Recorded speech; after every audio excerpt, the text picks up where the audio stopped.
a lively crowd. This is nice. Good evening. Welcome, everyone. I'm calling the meeting to order and special session. Roll call, please. Mayor Kavanaugh, Here. Vice Mayor Brown, Here. Councilmember DePorter, Here. Councilmember Magazine, Here. Councilmember Yates, Present. Councilmember Tolis, Here. and Councilmember Leger. Okay, thank you. We only have one item for consideration, and that is Resolution 2018-01, ordering and calling a special election to be held on May 15, 2018, for the purpose of submitting to the qualified electors of the town of Fountain Hills the question of levying a primary ad valorem property tax in an amount not to exceed $7 million. And we will go to Grady. Thank you, Mayor and Council, and for the audience who are here tonight. Just want to provide a little bit of background on the subject that is before you tonight. Going back a couple years ago, we had some concerns that were brought to the council about the upcoming revenue shortfall. The past councils over the past years have really dealt with the anticipated revenue shortfalls in the past. You recall back in around 2006 and 2007 or 8, we had a couple major reductions in force of employees. So back at that point, there was an effort to, almost 10 years ago, they recognized that we were going to be facing this issue that we're about to face shortly. And so they really went about, the council and the staff identified areas to make reductions. And so we had a number of staff. Up to one point, we had 115 employees, and now it's down to 55 employees. There were also a number of positions that we reduced, that we ended up having those go to contract. So I would say really, since that time, we really dealt with our financial issues on the expenditure side of things. At that time, the staff and the council recognizes that we needed to come up with additional revenue sources or some revenue options to generate additional revenue. And so the last couple of years, the council has been studying a variety of different ways to address the upcoming shortfall. You recall that we looked at the whole concept of a public safety fee. It'd be very similar to the environmental fee, and that is a fixed cost per household that would help pay for our public safety costs. Council also looked at the possibility of having a fire district. We once had a fire district. The fire district went away. The town absorbed the fire department, but didn't have the taxing authority that the district once had. The council also looked at increasing the sales tax rate. We're somewhere in the middle. At one point, we were the highest tax rate in the East Valley. So after going through all those different iterations, the council last October came to the conclusion that what we have is really a revenue shortfall issue, not an expenditure problem.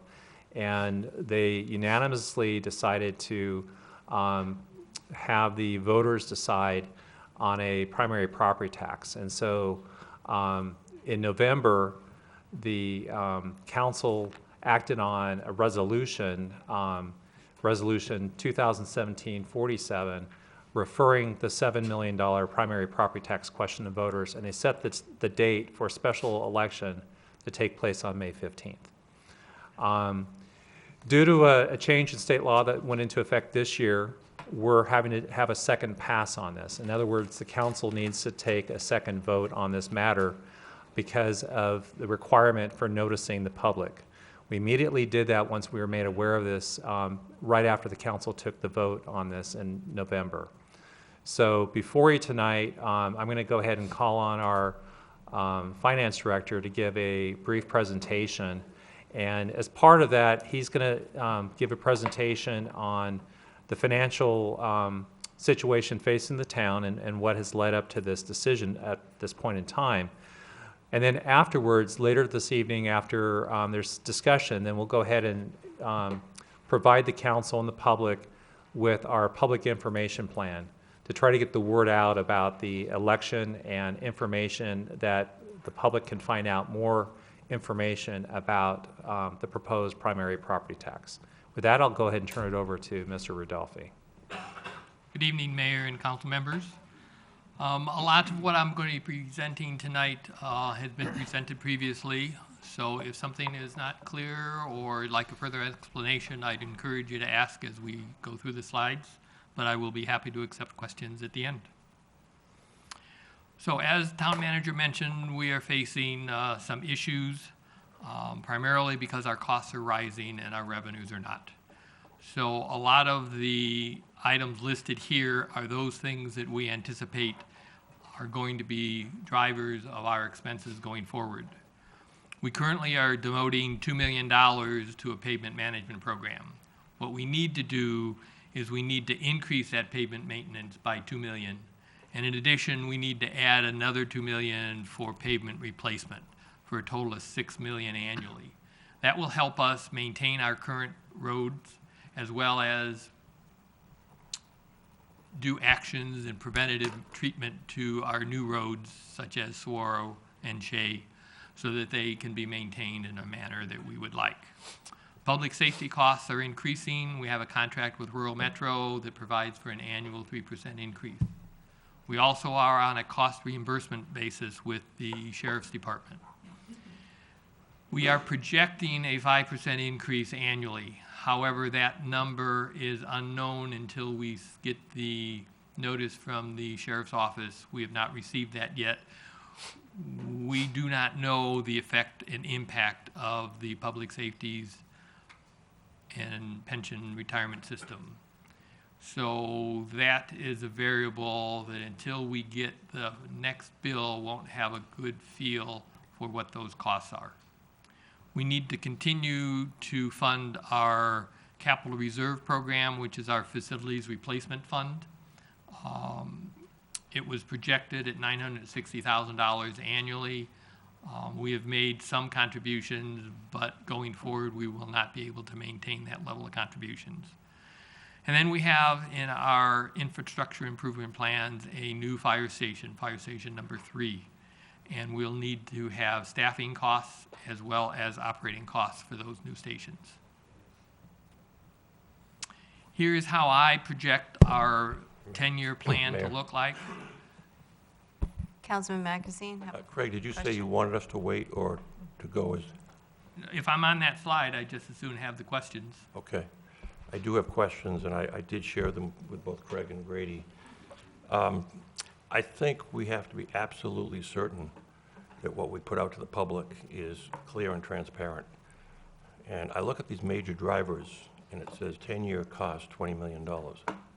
Well, it really isn't. It's going to be much higher than that. And can you explain what the 2 million and 2 million is? Those are additional increases that we would plan to use funding for if the primary property tax passes. Okay, and then how do you get 20 million for each of those for the 10-year cost? For each of those new items, it's 10 years times 2 million. Well, that's what we are budgeting now.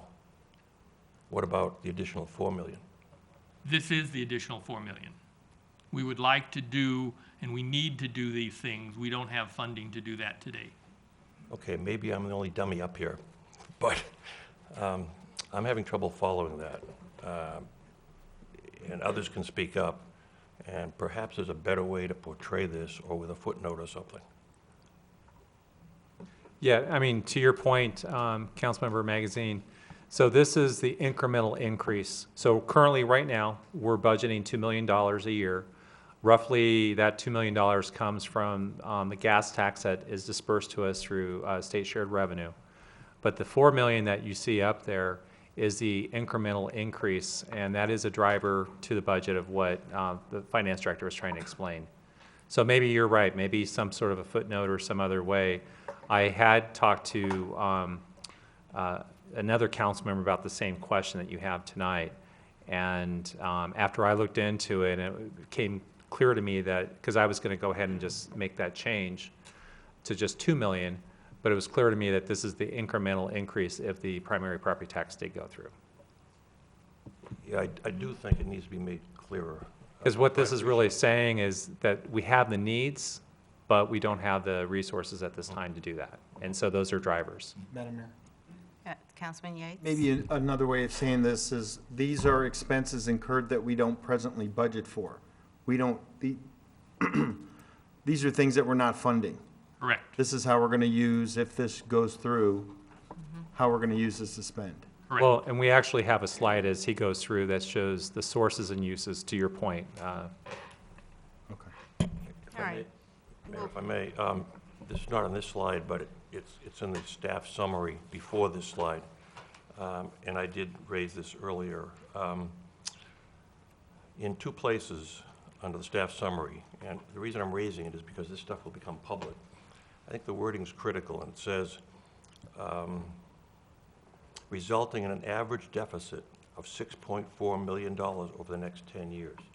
And it says that twice. I think that can be interpreted two ways. A total of $6.4 million over 10 years, or an average of $6.4 million. And on the next page, under additional background information, this language might be the correct language. It says cumulative budget shortfalls, averaging $6.4 million. So I appreciate if staff would take a look at that and clarify it, because that's going to be a big issue. So we did talk about that today, and going forward with our public presentations, which we'll get into the public information plan later, we will make that very clear that over 10 years, we anticipate that being a $64 million shortfall, cumulative effect of that shortfall. Thank you. Anything else? No, but it's good points to bring up. We want to make this as clear as possible. And sometimes we know it, so it's not as easy to get the word out. Understood. Okay, Mayor, if I may. yes. For myself, in chatting with folks about this and looking at this chart, when you look at annual cost, as Councilman Magazine said, that's not what we're currently spending. Those are the projected costs to do what we need to do to meet our needs annually for the next 10 years. Because we've, for example, pavement replacement and increased pavement management, we've deferred that for so many years that our studies tell us what we need to do and what that cost is. So this is not just voodoo economics or a shot in the dark. I mean, it's based on analysis. So that $2 million and $2 million is $4 million additional dollars we need to invest annually, in addition to the $2 million that we've been able to squeeze out and beg and borrow from different line items over the last several years. And I think that is true as you go down this entire chart. And a question I had for you, Craig, you had mentioned that 3% for rural metro and MCSO, the 5%, we don't know exactly what those numbers are. Based on history, however, I mean, that 3% for rural metro seems historically accurate. Councilman Leger, we do have a contract with Rural Metro for, I believe, an 8-year period, and it is a 3% So annual that's, increase. that is accurate, so that's Correct. the number. So the variable really is MCSO. Correct. And would you say that 5% is conservative? Very, in my opinion, very Yeah. conservative. So I think we need to take that into account as well. When we say that this number is not solid, it's a very conservative number based on our experience. Thank you. Okay. Moving right along. Graphically, this is what our projection looks like. The yellow line is our expenditures, and the gray line is our anticipated revenues. Obviously, the anticipated revenues do not include any proceeds from a primary property tax. Mayor, Councilman Magazine? maybe the last question. When I've looked at this, I find it very confusing when I look at the graph and I see operating expenditures 5-year, operating revenue 5-year, but the title is 10-year financial projection. I know you have- I know you have- Magazine, you're one slide ahead of me, and that slide has been revised. See, this is a copy and I can barely read it, sorry. As you'll see in the next slide, it's revised based on input we had from council. So here's the slide you were referring to, Councilman Magazine. And this is just showing our projected expenditures with our projected revenues over the next 10-year period. Perfect, thank you. Just recapping from our previous slide, this is what comes down to the average annual projected deficit of 6.4 million. Over a 10-year period, that would be a 64 million cumulative shortfall.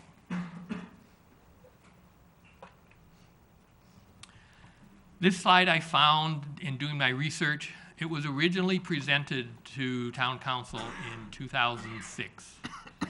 And in 2006, they projected that beginning in fiscal year 2018, which is the year we're in, we will be experiencing a deficit. We've managed to balance the budget for fiscal 2018, the year we're in, but we also anticipate going forward, future years will be in a deficit situation, and this graph from over 10 years ago demonstrates that same information.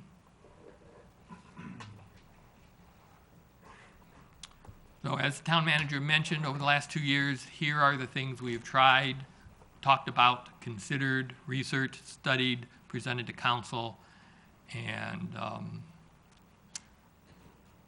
is the basis for why we're here today. And this is just a continuation indicating on October 10th that council came to the conclusion that we needed to address our revenue shortfall.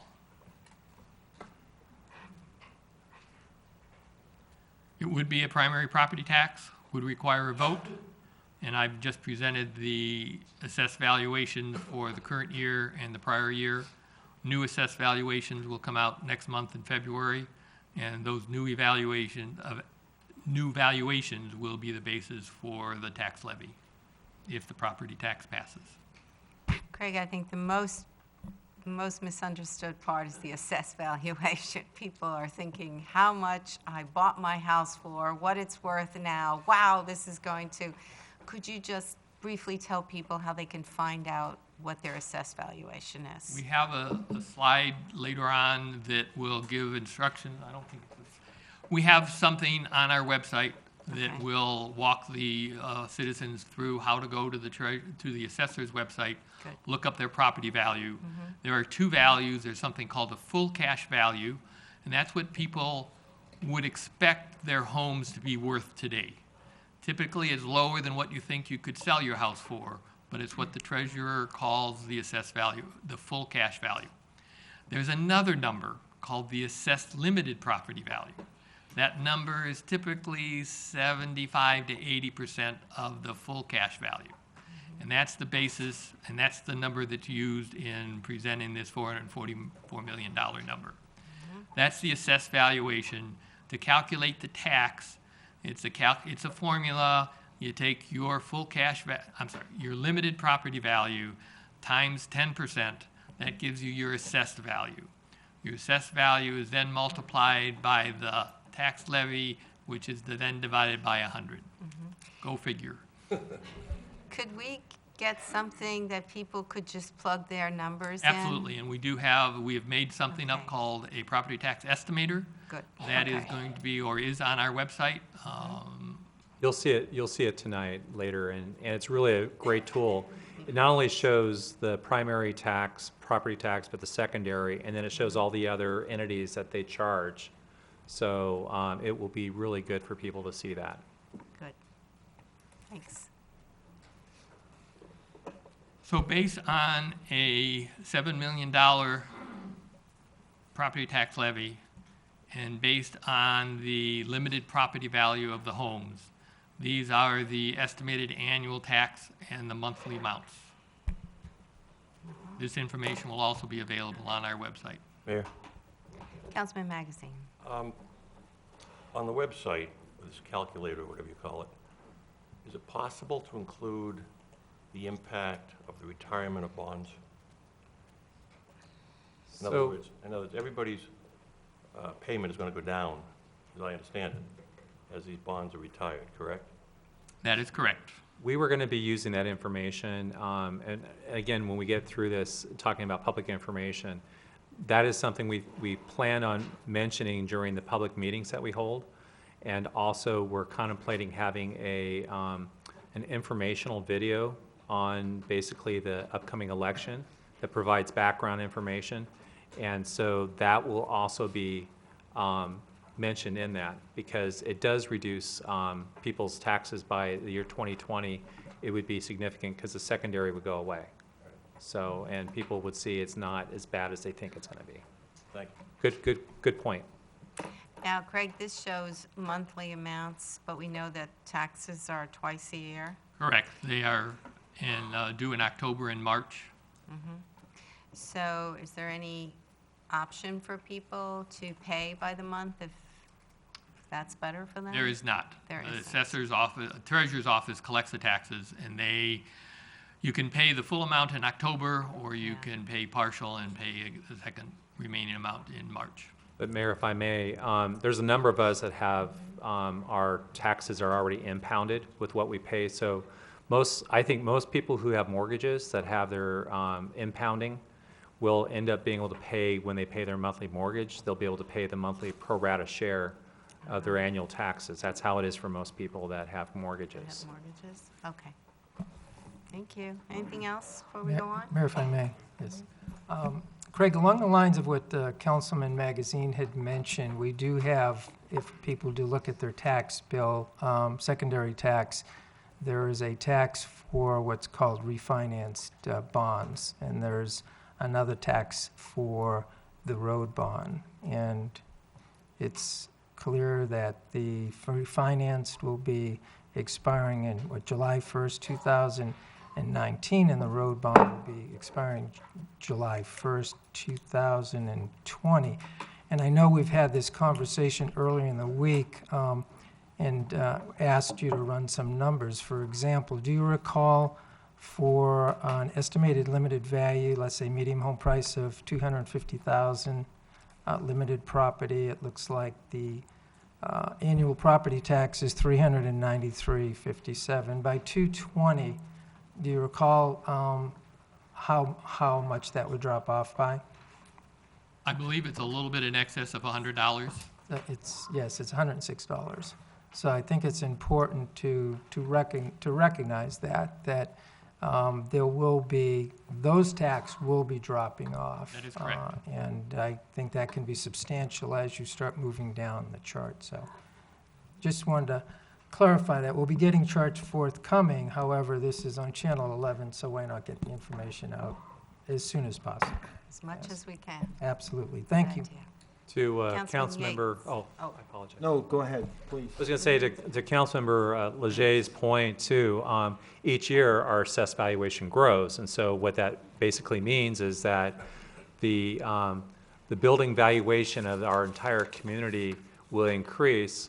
And so there will be basically the $7 million that we're levying will basically, in theory, reduce every year, you know. So that's another plus for people as well. Madam Mayor. Yes. Craig, great job. Could you go back to, actually, the major expense driver, First one. please? The question I've been asking at some of the groups that I'm reporting this to is, what are you going to spend the money on? So in round numbers, again, it's $4 million on streets and replacement, roughly $250,000 to $300,000 annualized, but each year for the delta of increase in personnel costs for rural metro and police. $1 million on replacement reserve for all our buildings, streets, systems, et cetera. And then 1.7 million in round numbers for the new fire station, which if you add that up, 4, 5, 6, there's your 7 million. And then our variable here is to get rid of the environmental fee, which would give us a little bit of a cushion. If you can hold on just a little bit, we do have a slide that Okay, is presenting that. we're all one slide ahead, I apologize. Okay.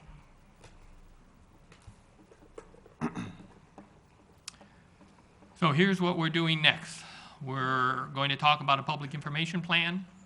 We're going to be holding public information meetings. The first meeting will be held next Wednesday in the community center at 6:30. We have prepared frequently asked questions, and those questions will be on our website. We're going to distribute an information pamphlet, which will be mailed to all residents in town prior to the election. We've already coordinated with the county elections, the assessor and the treasurer, letting them know that it is our intent to have a property tax election. And it will be a ballot by mail election on May 15th. So Councilman Yates, here is my slide of how we're going to break down the money. Perfect. 4 million for streets, offsetting public safety costs, we're saying $1.5 million. We need to fund our facilities replacement fund that maintains our existing, not necessarily infrastructure, but buildings and facilities. And then with the elimination of the environmental fee, we need to recover that cost, and that's roughly $500,000, even though we're expending more than $500,000 annually now. We're over $700,000 in environmental-related costs. Mayor? Councilman Magazine? In making presentations, and perhaps on the website, it may be important to cite the resolution unanimously passed by council as to how we were going to spend the money, because I know there are questions out there. But That's a very good point. we voted unanimously on how to spend this money, and I think we have to get the word out about that. Okay. Oh, now, any other questions? I do. I think it's also important that we talk about the exemptions and the assistance programs that are available through the county, right? They are available through the county. There is a Okay. link to those programs on our website. Okay, or at the treasurer's site, too? Yes. Yeah, because we don't want people who know that they can't afford this, elderly, disabled, whatever, if they're in that category, that if they vote for this, they're not going to have enough money for their medicine, their food. We have to let them know that there are assistance programs out there to help them. And I believe there's 3 separately identified ones on the treasurer's site. And as I mentioned, there will be a link on our website to those programs. And will they be able to go and find out if they're eligible for that assistance before the election? Yes, they will. There are links and information on how to determine if you're qualified. Great, okay. Can we also, Grady, have that information in our newsletter for those folks that don't go to our website and for those folks that don't spend a lot of time out on the Absolutely. web and receive something the old-fashioned way in the mail and they read it? I think Absolutely. That reference would be great to have there. Thank you. Yeah, the town manager will address that when he presents the information pamphlet and our plan for distribution. I figured you had it all covered, but, occasionally, when you're an elected official, you have to say something, so there you go. More questions? Anything else? Madam Mayor? And do we have any speakers? Oh, we do. Mayor, we have one card. Cynthia Magazine. Okay. Is it okay if we go to the speaker Absolutely. first? Okay. Cynthia, come on up. Yeah, I just moved Craig aside. It's all yours now. Please recognize yourself. Excuse me, I'm Cynthia Magazine, 12-year resident, 10 years here permanently, and we love this town. Good evening, Mayor, council members, town manager, interim council Bissem. Have I pronounced it correctly? Good. Overworked and underpaid town staff, and those of you Fountain Hills residents who are watching the proceedings this evening. I represent Save Our Town, a group of 23 very concerned citizens who are dedicated to spending the next 3.5 months urging a yes vote on the property tax ballot initiative. We have come to realize that the town's financial structure that worked so well for us in the past is no longer working.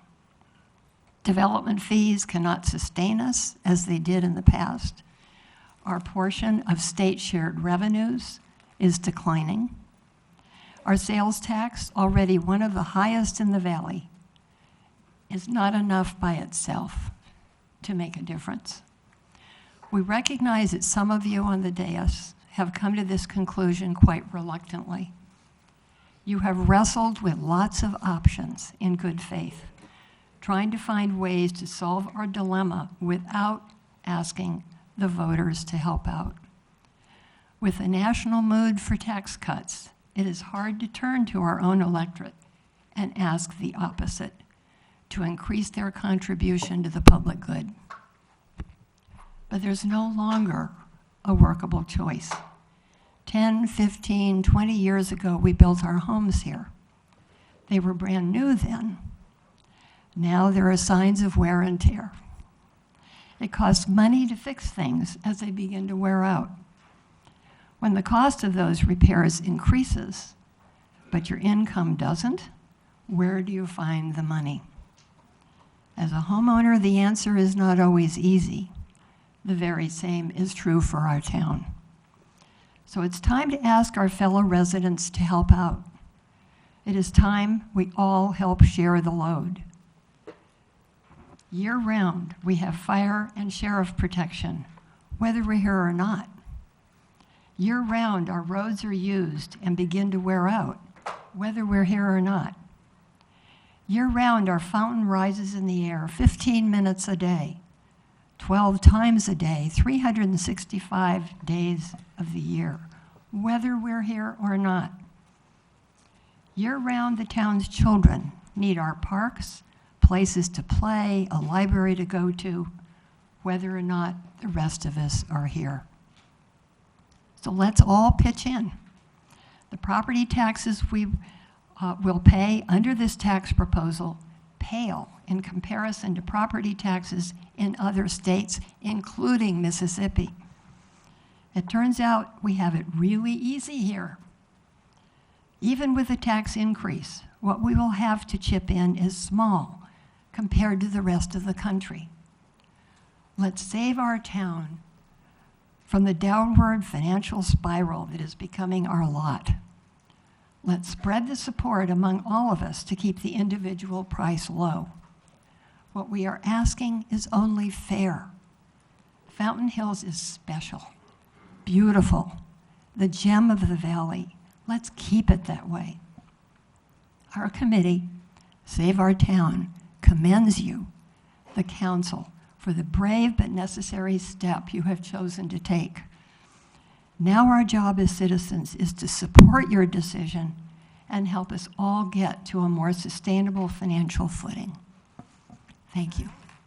Thank you. And I think I speak for everyone here. We want to thank you for taking this on and all of the people on your committee. We appreciate.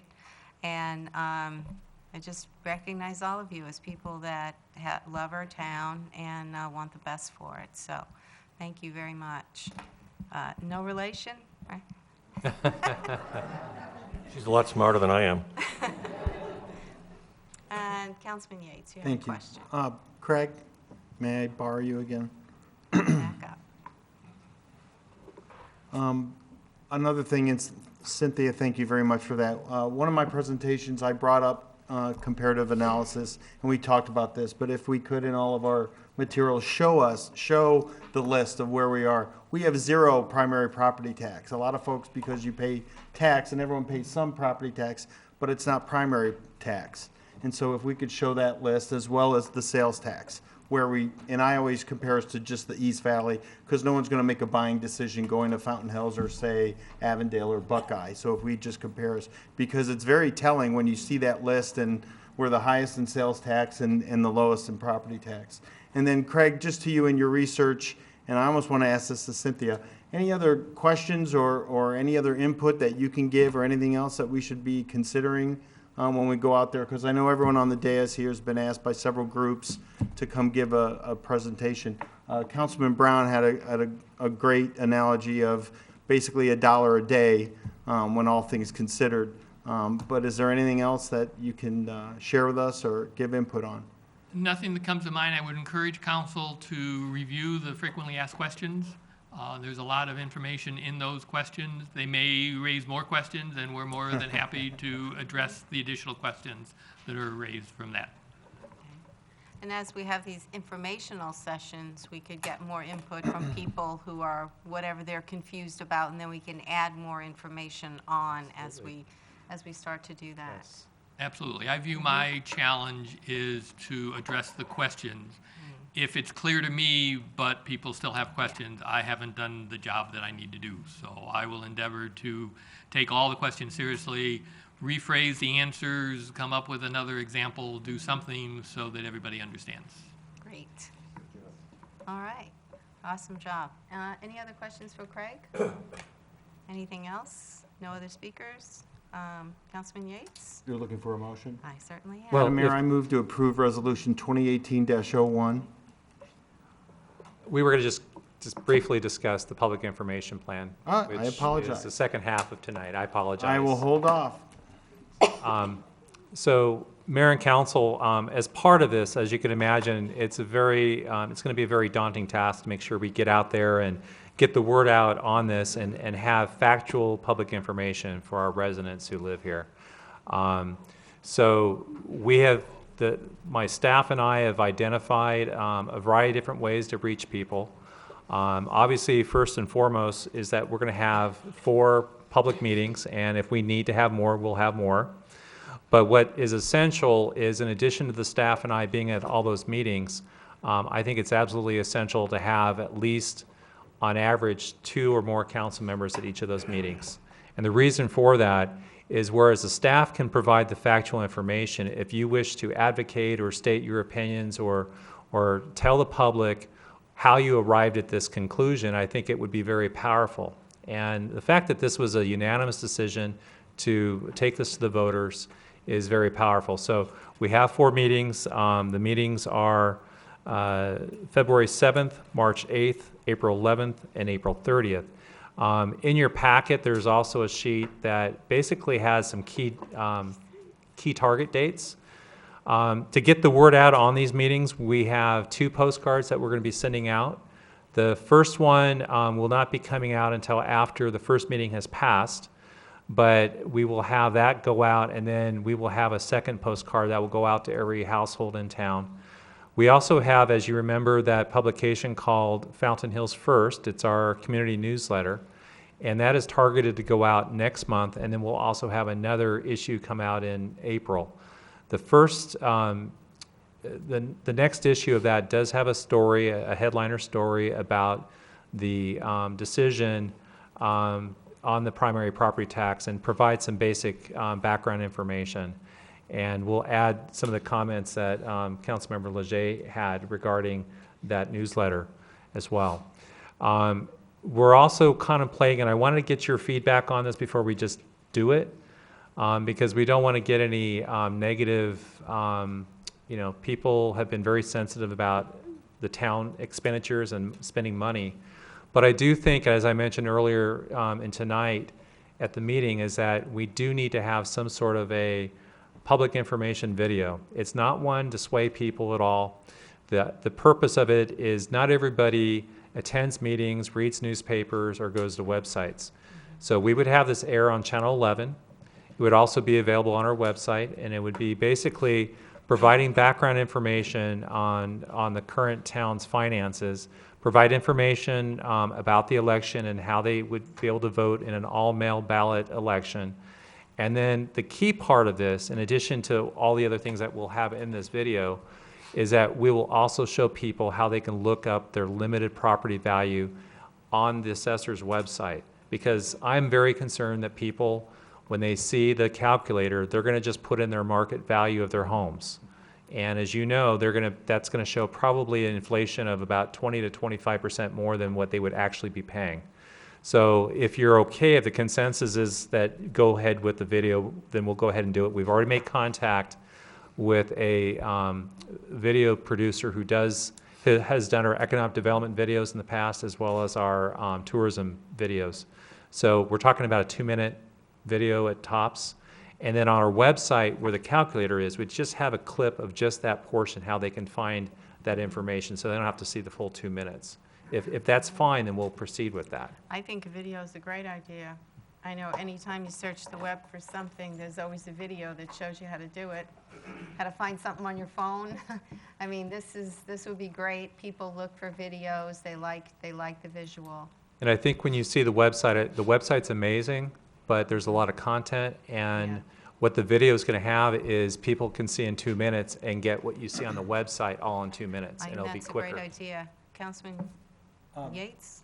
Thank you, Madam Mayor. Is there a way, and I know in an interactive, I hate to put this on Mike Chickrone, but that if you just put in your permit parcel number, it would calculate it for you? Because that, something interactive with that is much better, and I know it's, in my world, I do this all the time, where I put in the permit parcel number of our properties, and that's where it, We'll take a look at that, Councilmember Yates. The issue that we have right now is, we rather have people trust themselves than trust us. So I think the reason why we didn't even think about that was, I think it's better for people to look at their tax bill and see that limited property value on their own versus just plugging in a parcel. Because we have found with the environmental fee, that there's, some people have 2 parcels or 3 parcels, and so they may just only plug in one, and it may not be as accurate as they would like to have. So that's a good point. We'll look at it and see if there's any way we can make this calculator any easier than what we have. obviously, Madam Mayor, if I may, we're saying the same thing, but just that full value versus assessed value, that is, Absolutely.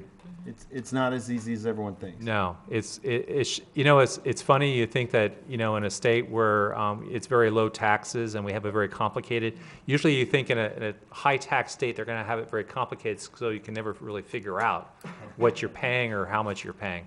I'm going to go ahead and turn it over to our, I have, Oh, Councilor sure. Tolis wants to jump in here. sure. Thank you, Madam Mayor. In addition to a video that talks about the reasons why this is necessary right now, I think it's important also to educate the constituents as to how we are funded right now. Right. And to have an education video that talks about the fact that the state shared revenue is declining, talks about the fact that you have regionally growth that is taking away from our share of the pie, so to Right. speak. There was a video on the website a while back, and I don't know whether it's still there, but it was a pretty good video that really kind of explained how the funding sources come into our community. And then also about shopping locally in regards to the sales tax revenues and the inherent risks of growth outside of our area, that if we did have a Costco that was built on the reservation or some other type of competing businesses, that we would really have, really have a lot of difficulty raising that sales tax locally, and it could really adversely affect the local businesses. So I think a video like that would also help to make the point, Right. and that you cannot have a primary property just arbitrarily come up on a ballot, that it's required in May's ballot, so. Right. running Well, out this of is, time. this is going to be comprehensive, but our goal is to keep it to 2 minutes. And I think, to your point, Councilmember Tullis, that we'll have that type of background information, so people, I don't like to use the word educated, but will be better informed about the town's situation. So it's good points that you brought up. With that, I'm going to go ahead and turn it over to Grace, who is going to walk us through the town website, if I can get the lights off. Good evening, members of the council. Join me in viewing our screen as we take a look at our municipal website. Just as a reminder again for those folks at home, that is our fh.az.gov website. This will go live tomorrow, based on the decision tonight. Yes, it will. Mike Chickrone has worked very diligently to prep the website pages poised for the decision that's made tonight. So join me in looking at this preview. This is the main tax page that will populate. And from this page, it has a synopsis of information, the date of the special election, followed by the ballot question. As we continue to scroll down, it shows the ways and links that you can submit arguments in support of or in opposition to the ballot question. And if I may jump up for just a moment, I'd like to pull everyone's attention to all of the links that are both on the left and right-hand columns. On the left-hand column, we see the property tax estimator, which we will explore here momentarily, the property tax FAQs, which Director Rudolphi mentioned just a few moments ago, voter information, and the assistance programs that many of you council members drew attention to tonight. Now, amongst the right-hand column, we have our general information. We have the dates for the upcoming property tax information meetings, those being February 17th, March 8th, April 11th, and April 30th, all of which are in Community Center Ballroom 1. They do have varying times. This was chosen strategically so that we could invite the public based on their work schedules and try to really increase the times that we have attendance, work with people's work schedules, and have open opportunities for the public to attend these informational meetings. Grace, I can't see that first one with the lights in my eyes. The first meeting, could you just, since that's coming up, could you just tell everyone what time it is? Absolutely, yes, ma'am. The first meeting is on February 17th at 6:30 p.m. in Community Center Ballroom number 1. Okay. 7th. 7th. Grady said It is the 7th. Oh, I apologize. It is here on the 7th. That is a minor typo that I am reading here. Please excuse me. Okay. Yes, the first meeting is on 7th? February 7th at 6:30. at 6:30 p.m. Okay. Community Center. Great, okay. And as Mr. Miller mentioned earlier, we will be sending out the postcard information highlighting those dates again to all of the residents. It will go out through social media, and it will be included in Fountain Hills First for all of those platforms for people to get their information. To Councilmember Legier's point, we really want to reach out to the public in absolutely every forum we can to be transparent and inviting for all of this information. Councilman Yates? Our homepage on the Fountain Hills site, will we have a very prominent spot where it's very easy to find? Excellent, okay. Yes, we will. What is going to happen in the following days is there will be a very prominent, for lack of a better term, hot link that will be at the bottom of the homepage directing people right to this page that then funnels into the subpages for more and more information. But yes, right on the homepage, crystal clear. During our public meetings, and if anybody is speaking to groups, we've also been able to register a mirror site, which means basically it's very easy to just tell people, hey, if you have any questions about this, go to our website. Our website is on this election is fhvote2018.com.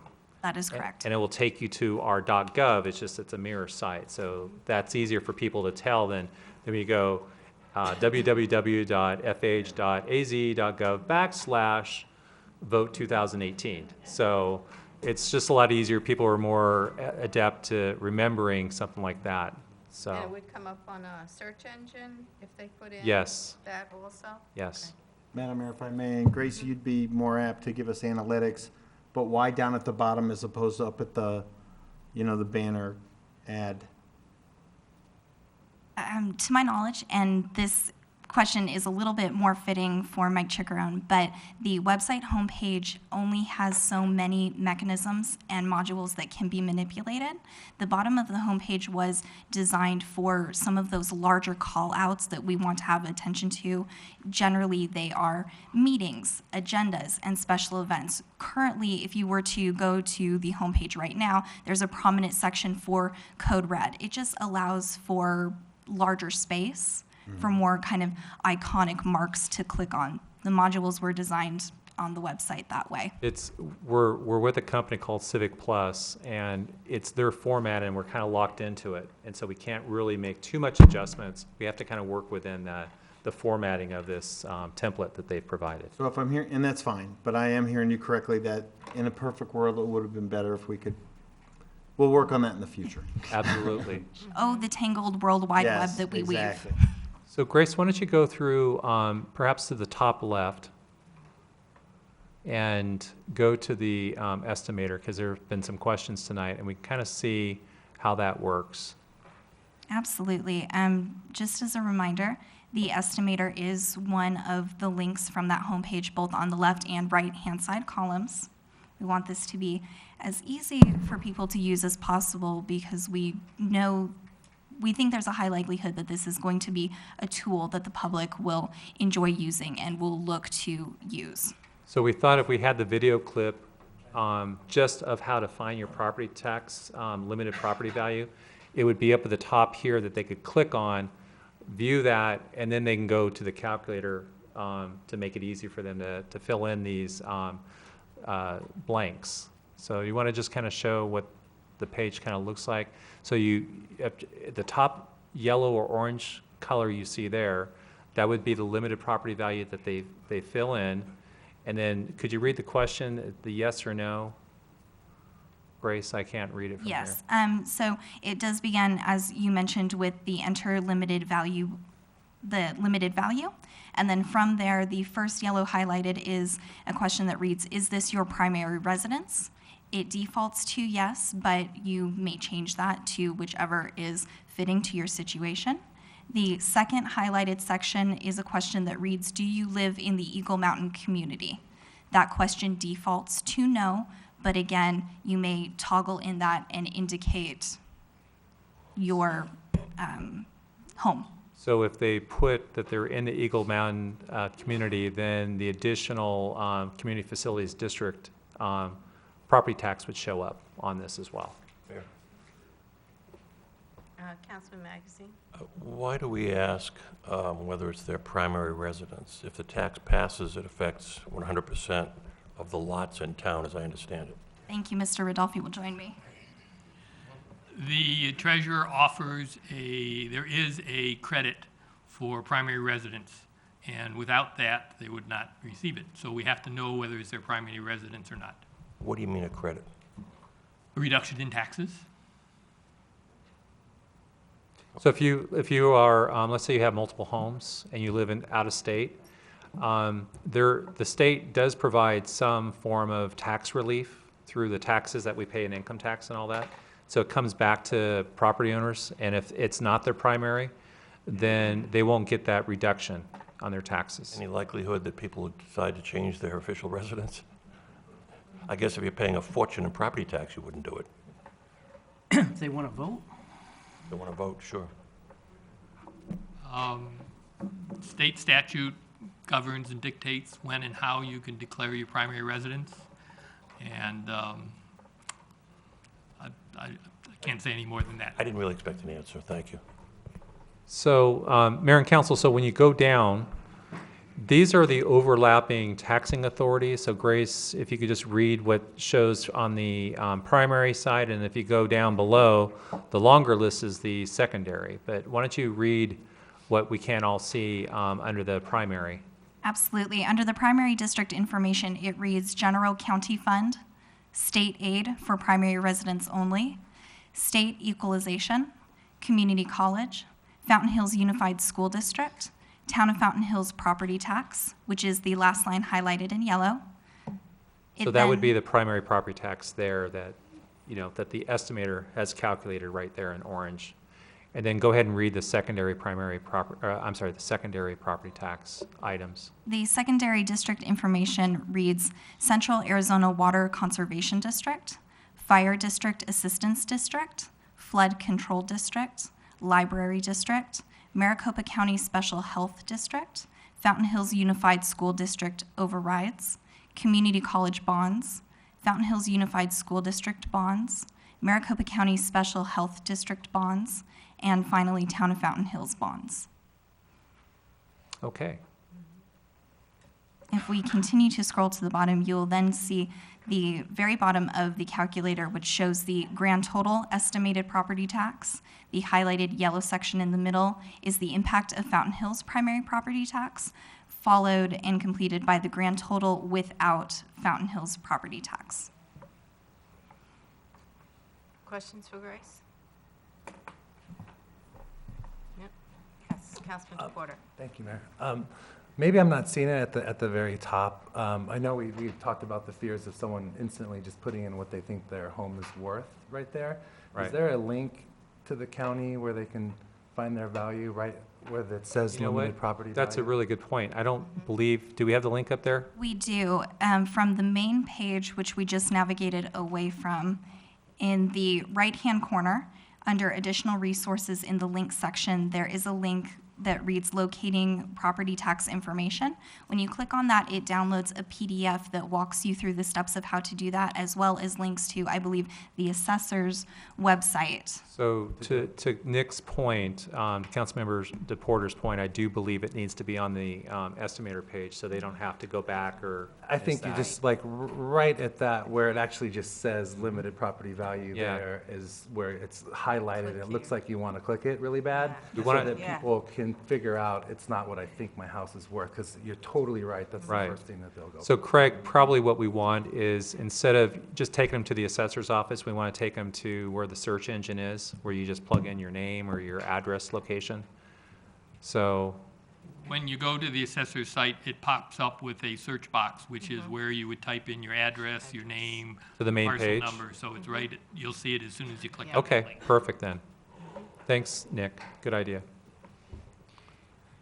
So then, what were the other links on the right side that we didn't really quite cover? The other links include, after the property tax estimator, are frequently asked questions. And then finally, as we just went over, locating property tax information. So, Mayor and Council, this page, the website is dynamic. So when you go home, spend some time this week, and if you see anything that should be updated or you've got some great ideas, we did reach out to you to see if you wanted to have any ideas or other questions in our answers to frequently asked questions. But if you have any ideas or if you're seeing that there's not clarity to the questions the way that they're asked, I mean, a lot of our eyes are starting to get a little blurry on this because we've all looked at it so much, so it'd be nice to have a fresh set of eyes. So if you see anything that needs to be changed, let us know about that or the website.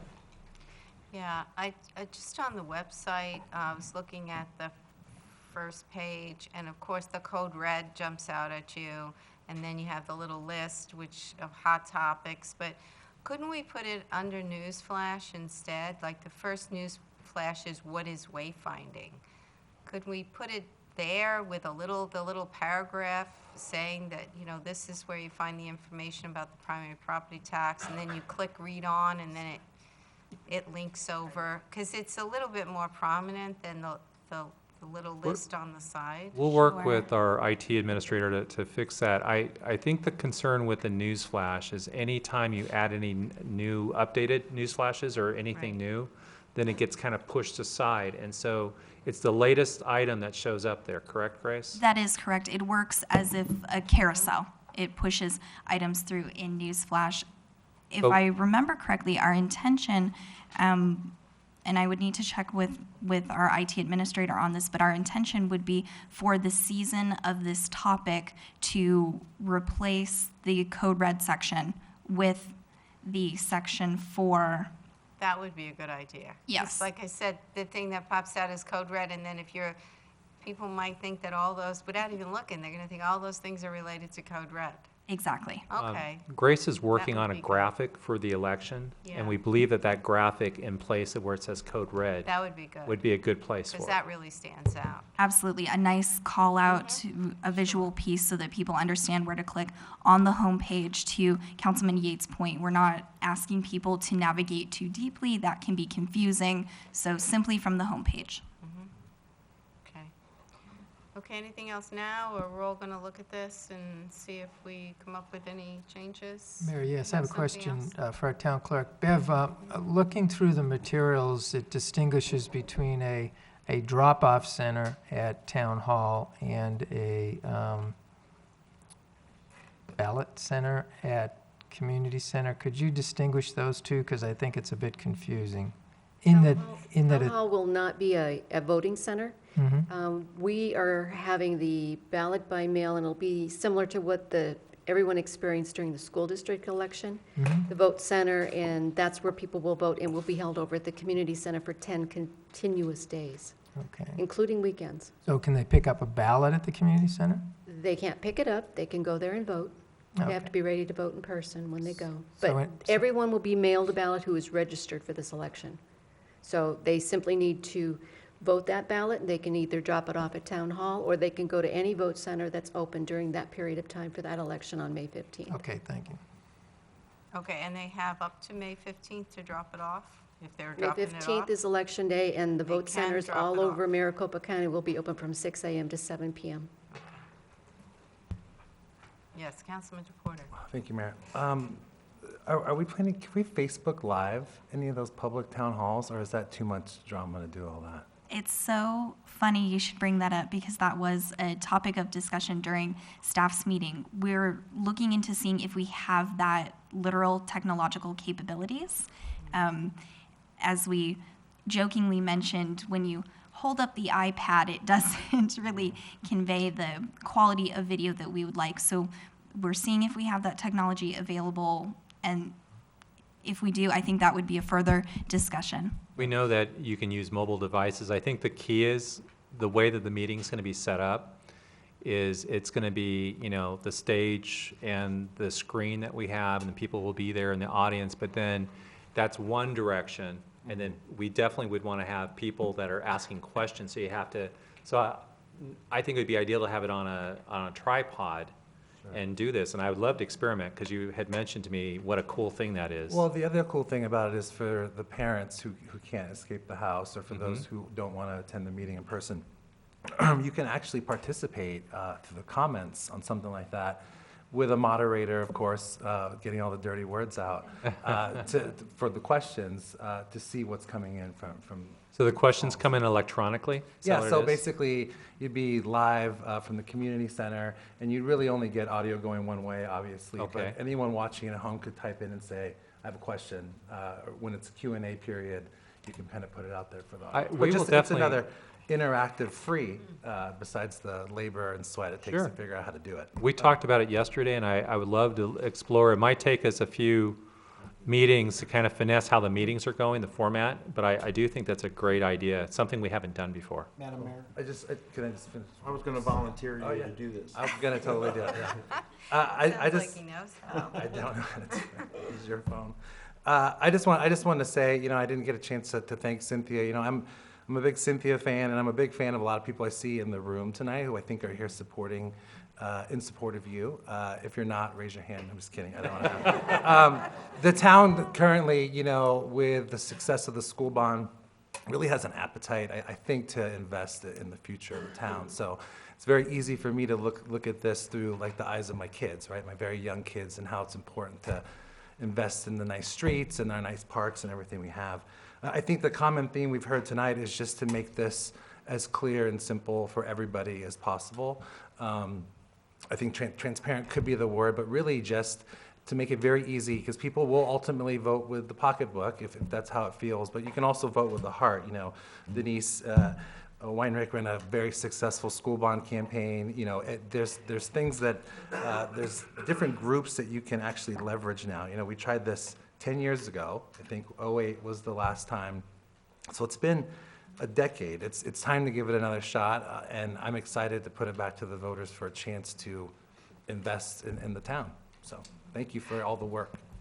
Councilman Magazine, you want to say something about Cynthia, too? Yeah, I better, right? Boy, what a job she did. I want to thank the Save Our Town people, who I happen to know are working very hard and are dedicated to this, and I think that's critical to the outcome. But I also want to thank the staff, because I think what they put in front of us this evening is very comprehensive. They've clearly thought it through carefully, and I find it very impressive. And so, by all of us working together, hand in hand, I think we will be successful. And I just want to thank both the staff and the Save Our Town people, and anyone else who gets involved in this. I think it's a terrific undertaking, and I think we're off to a great start. Okay, and then while we're thanking people, I want to also thank former Mayor Jerry Miles and his wife Jackie, because this was their original idea to put together a committee.